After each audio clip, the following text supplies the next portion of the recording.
Cell Health, reboot your body, omega-3 oil extracted from algae, strong heart, sharp mind, healthier you. అటకాల నుంచి వచ్చిన వ్యక్తులలో బోల్డ్ ఎంతమంది కూడా ఉన్నారు. అందులో విలక్షణ నటుడుగా మనకందరికి పేరు వచ్చిన కోటా శ్రీనివాసరావు గారు. అవునండి. అండ్ కోటా శ్రీనివాసరావు గారితో మీకు ఒక మంచి అనుబంధం అనేది కూడా ఉంది ఉంది. కదమ్మా. సుమారు ఒక 10 చిత్రాల వరకు చేశారా?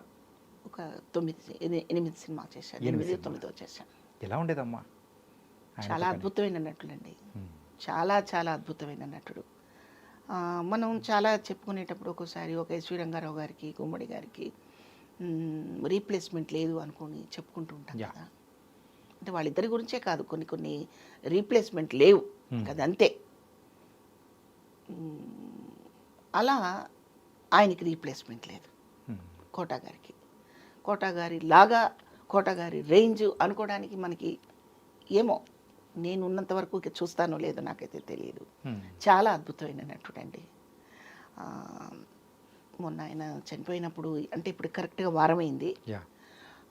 పోయిన ఆదివారం కదా అవును. చనిపోయింది. సో చాలా బాధేసిందండి. చాలా అంటే నేను ఎలా చెప్పాలంటే, మా ఆర్టిస్టులందరి ఫీలింగ్ ఎలా ఉంటుందంటే, మేము వేరువేరు వీధుల్లో, వేరువేరు స్ట్రీటుల్లో ఉన్నప్పటికీ, మ్మ్. ఈవెన్ వేరువేరు ఊర్లలో ఉన్నప్పటికీ, మ్మ్. మా ఆర్టిస్ట్ ఒకళ్ళు తొలగిపోతే మా గ్రూప్లో నుంచి, మా ఫ్యామిలీలో నుంచి ఒక వ్యక్తి వెళ్ళిపోయినట్టుగా ఫీల్ అయిపోతాం. యా. అంత బాధ ఉంటుంది మాకు. మ్మ్. ఎందుకంటే ఏదైనా ఒక క్యారెక్టర్ చేయాల్సి వచ్చినప్పుడు సమఉజ్జీలుగా వెతుక్కుంటుంటాం. మ్మ్. అంటే సెట్లోకి వెళ్తే నాకంటే చిన్నవాడు, కొత్తవాడు ఉంటే చేసేస్తాము. మ్మ్. నాకంటే బాగా గొప్ప నటుడు ఉన్నప్పుడు నాలో నుంచి ఇంకా బెటర్మెంట్ వస్తుంది యా. కదా అండి, అది నిజమ్మా. కదా. మ్మ్. సో మేము ఎప్పుడు కోరుకుంటాం, సెట్లో మనకి తిరుగులేని నటుడు ఉంటే మ్మ్. వాళ్ళ ముందు మనం ఒక 50% ప్రదర్శన కాకుండా కంప్లీట్ 90%, కంప్లీట్ 100% ఆ క్యారెక్టర్ని బయటికి తీసుకురావాలి. ఆ సెట్లో మనం పోటాపోటీగా ఉండాలండి. కాంపిటీషన్ ఎప్పుడు వస్తుంది? అవతల వాడు ఉద్దండుడైతే వస్తుంది, యా. మనలో కొత్తోడు కూడా ఒకడు వస్తాడు. అటువంటి నటుడు ఆయన. మ్మ్. చాలా గొప్ప నటుడు అనమాట. నేను తిరుమల తిరుపతి వెంకటేశ అని ఆయన కాంబినేషన్లో యా. ఆయన వైఫ్ క్యారెక్టర్ చేశాను. మా కూతుళ్ళు ఒక రోజా, కోవై సర్ల గారు, అండ్ మహేశ్వరి గారు, మహేశ్వరి, రవితేజ గారు, శ్రీకాంత్ గారు, శ్రీకాంత్ గారు, బ్రహ్మానందం గారు మా అల్లుళ్ళు క్యారెక్టర్లు. ఏదో ఒక బంజారా హిల్స్లో ఒక గెస్ట్ హౌస్లో వాచ్మ్యాన్ క్యారెక్టర్ ఆయనది, వాచ్మ్యాన్ వైఫ్ క్యారెక్టర్ నాది. బిస్లరీ ఖాళీ బాటిల్స్లో వాటర్ నింపి, ఇది బిస్లరీ వాటర్ అని చెప్పి పిల్లలకి తాగిస్తూ, లేదా బయట కూడా అమ్ముతారనుకుంటా, యా.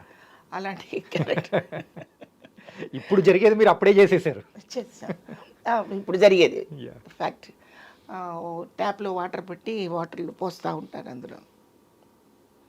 నా క్యారెక్టరు అటు ఆయన పిసినర్తనాన్ని కొద్దిగా ఆవగించుకుంటూ, ఆయన కష్టాన్ని కొంచెం గమనిస్తూ, మ్మ్. మళ్ళీ చెడ్డవాడు కాదు భర్త, మంచివాడు. పిల్లలకేమో అత్యాశలు, పిల్లలకి, ఆడపిల్లలకి వాళ్ళ కోరిక తీర్చలేని అసహాయతతో ఉన్న తల్లిదండ్రులం మేము. మంచి క్యారెక్టర్ పడింది ఆయనతో పాటు. నేను చాలా హ్యాపీగా ఫీల్ అయ్యాను. ఆ తర్వాత ఊహనా పెళ్ళంట అని, మ్మ్. అహనా పెళ్ళంట ఒకటి, ఊహనా పెళ్ళంట ఒకటి, 2 ఉన్నాయండి. Okay okay. సురేష్ ప్రొడక్షన్స్దే అది కూడా. అందులో నేను మురళీమోహన్ గారు నేను పేరు, కోట గారు నాకు మావగారు. ఆహా. నేను అందులో రిచ్ అనమాట క్యారెక్టర్. నా క్యారెక్టర్ ఏదో పెద్ద నెక్లెస్, పెద్ద హారం వేసుకొని ఉంటే అది షార్ట్ అవగానే తీసి అక్కడ పెడుతుండేదాన్ని నేను. మ్మ్. కోట గారికి విసుగు వచ్చింది. ఏంటి శివపార్వతి ఎన్నిసార్లు తీస్తావు నెక్లెస్, ఏంటి కష్టంగా ఉందా అన్నారు ఆయన. కాదండి, బాగా ఇచ్చింగ్గా ఉంది, అందుకని మరి షార్ట్కి ముందు పెట్టుకుందాం అని తీసాను అనగానే, రామారావు గారి గురించి తెలుసా నీకు అన్నారు ఆయన. అయ్యో తెలియపోవడం ఏంటండి అన్న. మ్మ్. కిరీటం పొద్దున పెట్టి సాయంత్రం దాకా తీసేవాడు కదా ఆయన, ఇంకొక నక్లెస్ అంత బరువు ఉందా అనేవారు ఆయన. అంటే నువ్వేంటి తీసి పడేస్తావు పక్కన అన్నారు. లేదండి, నేను నగ మాత్రమే తీశానండి, క్యారెక్టర్ని తీయలేదన్నాను. ఆ. ఆయన అక్కడ చాలా మెచ్చుకున్నారు తెలుసా అండి. ఓకే.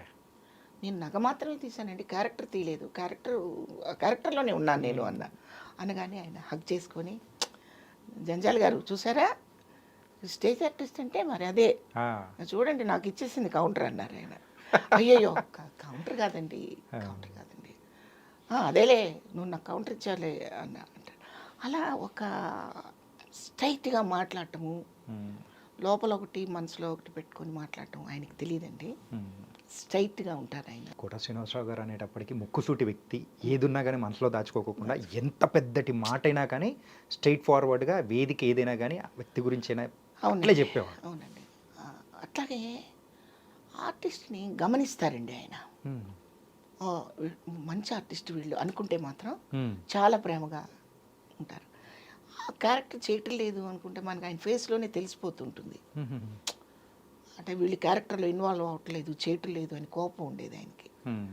నేను ఆ రెండూ చూశాను ఆయనలో. ఇంకా తర్వాత తెలుగు భాష మీద, తెలుగు కల్చర్ మీద, తెలుగు ఆర్టిస్టుల గురించి ఒక పెద్ద తపన ఉండేదండి ఆయనకి. అది నిజమ్మా.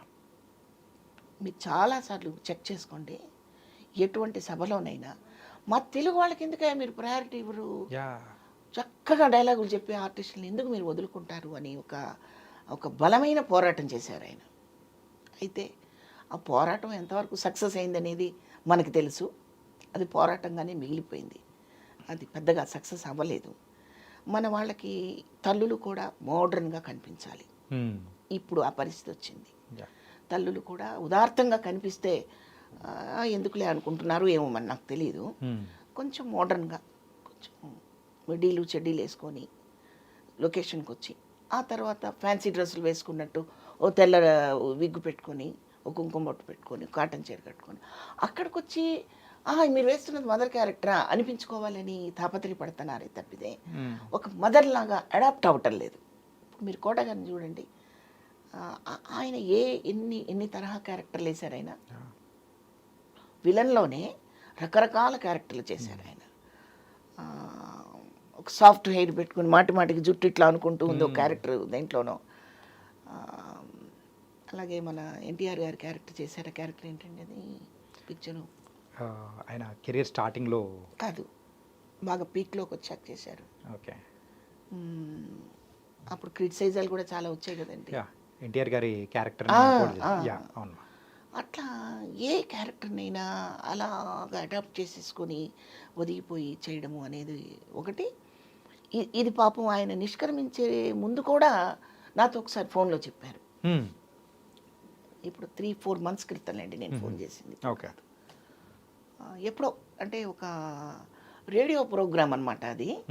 దాంట్లో కోట గారి గురించి నేను చెప్పాల్సి వచ్చి చెప్పిన తర్వాత ఆయనే నాకు ఫోన్ చేశారు. ఓకే.